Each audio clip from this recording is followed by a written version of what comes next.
Salut à tous et à toutes, j'espère que vous allez bien. On se retrouve pour une nouvelle vidéo débrief Racing Club de Lens, AS Monaco, défaite du Racing, 4 buts à 2. Ce match était comptant pour les huitièmes de finale de la Coupe de France. Les statistiques de cette rencontre, 66% possession de balle pour le Racing, 34 pour les Monégasques, 20 tirs, 12 cadrés, 2 au fond du filet pour le Racing, 13 tirs, 5 cadrés, 4 au fond du filet pour les Monégasques, 632 passes pour le Racing, 321 pour les Monégasques, 0 carte jaune pour le Racing et 1 carte jaune pour les Monégasques. Un match où ça a été serré des deux côtés. C'était un match ouvert, mais on a fait trop d'erreurs défensivement. Les Monégasques nous ont punis dans cette première période, alors que on démarre une très bonne entame dans les premiers quarts d'heure, où dès le coup d'envoi sifflé, on met le pressing, on presse les Monégasques, on joue haut, et on fait notre jeu comme on fait d'habitude. Et ça fait longtemps qu'on n'avait pas retrouvé ce lance-là comme ça à première période. Je me suis dit que bon, ça fait longtemps qu'on a réussi à prendre le dessus. Parce que souvenez-vous, le match contre Marseille, qui a été un match catastrophique de notre prestation.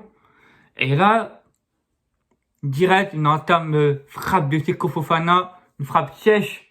Mais le gardien monégasque Manonnet fait une belle parade. Ensuite, on enchaîne avec avec Sotoka sur son côté droit qui décale Gaël Kakuta. Et après, à partir de là, je ne sais pas ce qui s'est passé. Je ne sais pas ce qui s'est passé après ce premier quart d'heure. Est-ce que c'est un relâchement? Est-ce que c'est du fait de nos efforts de ce premier quart d'heure? Et à l'image du premier but, Kevin Danso, pour moi, il doit gagner ce duel face à Wissam Ben Yedder. Ok, Ben Yedder, il est plus petit que Danso. Mais franchement. Et après, quand je vois sur les réseaux sociaux qu'on prend 4 buts et qu'on crache sur Jean-Louis Leca, franchement, il faut arrêter les histoires. Jean-Louis Leca, Farinez, c'est bon. Ce n'est pas parce que Jean-Louis Leca qui a pris 4 buts que c'est ses erreurs qui viennent sur Jean-Louis. Non, pour moi, c'est défensivement pareil contre Marseille. Et là, ça se répète encore une fois. Depuis les 5 derniers matchs, toutes compétitions confondues, 4 matchs où on s'est pris plus de 2 buts. Franchement, défensivement, il y a vraiment un problème à changer. Medina, qui depuis le début de la saison, qui est le patron avec... il se montre depuis la saison dernière. Et là, je ne sais pas ce qui s'est passé sur Medina. Franchement, je n'arrive plus à comprendre. Surtout la première période avec Florian Sotoka. Sotoka que je l'aime bien, que je l'adore. Mais trop d'échecs techniques. Trop de... Il ne lâche pas qui sa balle. À l'image du troisième but de Monaco de Soufiane Diop. Sotoka a le ballon avec du 2 balles. Tu dois la dégager. Tu sais qu'il y a un pressing monégasque derrière toi. Il nous coûte 2 erreurs au début de Flo. Et je sais que je l'aime bien. Hein. Mais pour moi, sur ce match, il est passé à travers de ce match. Malgré avec ses efforts physiques, son caractère, etc. J'ai beau de l'aimer, mais là, sur ce match, pour moi, je ne l'ai pas trouvé bon. Et quand Franck Hez, à la fin de mi-temps, il fait changer Sotoka par Nokel Mendo, ça a changé la physionomie du match. Et on l'a vu lors du 3 buts à 2. Mendo a le ballon du 3-2, hop, il a mis au ballon du filet. Et après, à ce moment-là, on s'est dit, bon, 3-2, 50 minutes de jeu, il y a moyen d'égaliser et pourquoi pas soit aller au penalty ou gagner ce match 4-3. Pour moi, il y avait la place de battre ce Monaco-là. Et on a eu beaucoup d'occasions. C'est à la fois de Gaël Kakuta, de la part de Arnaud Calimendo, où pour moi, la tendance sur ce match qui a fait basculer, c'est pour moi l'action de Calimendo. Il devait donner un retrait à Corentin Jean où il était tout seul. La composition du Racing, j'ai vu le cas dans les buts. Pour moi, JL ne peut absolument rien faire de ces 4 buts. Pour moi, c'est des problèmes défensivement qu'il faut changer et ça modifier. Medina, pour moi, depuis le retour de la trêve, il n'est pas dedans. Je n'arrive pas j'arrive pas avec Medina à ce moment. Et là, il y a le retour de Massadio Haidara, qui de retour de la CAN. Peut-être une titularisation à la période du Fakou et voilà changer le système de jeu. Maintenant, l'équipe adverse savent comment on joue, savent d'où viennent nos actions, soit par nos côtés, par nos pistons, ou soit par Seko Fofana, qui en ce moment qui prend les commandes du Racing. Kevin Danso avec Jonathan Grady. Pour moi, Grady, encore une fois, c'est encore une fois le patron de la défense. Grady, il monte en puissance. Et voilà, franchement, c'est le patron de la défense. Hein. Il n'y a rien à dire de la part des trois. Et Danso, pareil. Danso, depuis ces derniers temps, je sais pas qu'est-ce qui passe avec lui. Est-ce que c'est du fait que je sais pas, je n'arrive plus avec cette défense. C'est 5 matchs, on prend 2 buts par match. C'est trop pour moi. C'est trop. Il y a depuis Python, puis Michlo Frankowski. Frankowski, il m'a régalé sur ce match. Depuis ces derniers temps que j'ai critiqué souvent dans mes vidéos par ses prestations. Et là, franchement, il a été à la hauteur.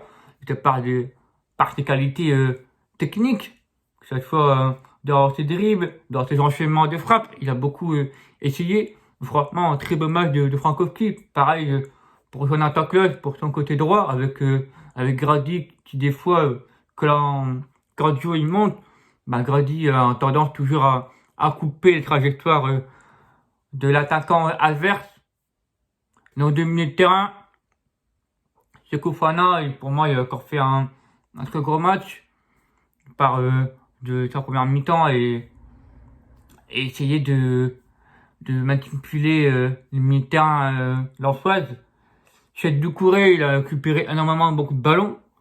Après, moi, comme j'ai dit dans mon avant-match, j'ai voulu la titularisation de Berg. Pour moi, c'était le moment de le titulariser en coupe pour voir ses qualités et qu'est-ce qu'il a au niveau de son jeu.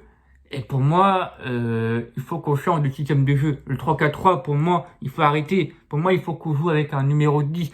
Gaël Kakuta, pour moi, ce n'est pas fait pour jouer un 3-4-3. Gaël Kakuta, c'est fait pour jouer un 3-4-2 avec un numéro 10. Un pur 10.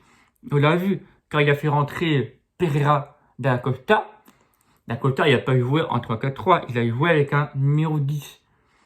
Pour moi, il faut changer ce système de jeu-là. Ça ne fonctionne plus. Ça ne fonctionne plus maintenant, ce système de jeu de 3-4-3. Il faut changer. Sinon, pourquoi pas faire un 4-4-2. On sait que nos 2 pitons sont offensifs. Et défensivement, ils ont tendance à moins revenir. Et on le voit sur le premier but. Jonathan Klaus, c'est qui vient au marquage, qui vient de tenter de gêner Caio Henrique pour le sens de Ben Yedder. Et Chet Doucouré. Jonathan Klaus est tellement il était trop monté offensivement que défensivement, on se fait piéger et Caio Henrique, il était tout seul. Donc pour moi, j'ai une composition qui me paraît plus logique, c'est le 4-4-1-1 avec Danso ou à défense. Nos 2 latéraux, tu mets Medina à gauche et Jonathan Grady à droite. En offensif, milieu gauche, tu mets Frankowski, milieu droit, tu mets Jonathan Klaus. Au milieu de terrain, à la récup, tu mets Seko Fofana associé à Cheikh Doucouré. En 10, tu mets Gaël Kakuta. Et en pointe, tu mets Arnaud Caimendo. Essayez de changer notre système de jeu. Après, j'espère qu'on va revenir comme on a l'habitude de les voir, parce que là, défensivement, pour moi, c'est vraiment un gros problème en ce moment, parce qu'offensivement, pour moi, il n'y a rien à dire. On a tous nos qualités, et franchement, il n'y a pas de problème là. Du coup, on sort 4-2 par Monaco. Pour moi, c'est un peu frustré, parce qu'il y avait le moyen de se qualifier. Et quand on voit les équipes qui sont qualifiées, franchement, il y avait le papier. Et surtout, Paris s'est fait éliminer hier par Nice. Et franchement, pour moi, cette équipe de France, il y avait le moyen d'aller faire quelque chose. Donc, on a été jusqu'à la 8e de finale, on fait sortir par Monaco. La victoire de Monaco, elle est méritée pour moi. Voilà, il n'y a rien à dire. Et du coup, je fais un big up à Alex et à Tarek pour mes amis monégasques. Et puis, on se retrouve en fin de saison, à la fin de journée. Et pourquoi pas prendre notre revanche. Bon, voilà, si vous avez aimé cette vidéo, n'oubliez pas de la liker, partager et à commenter sur les différents réseaux sociaux. Dans les commentaires, on répète les avis de chacun. Et puis moi je vous dis, on se retrouve vendredi pour l'avant-match. Football Club de Lorient, Racing Club de Lens pour la 23e journée de Ligue 1. Ciao les amis, c'était Thibaut. L'enfant un jour, l'enfant toujours.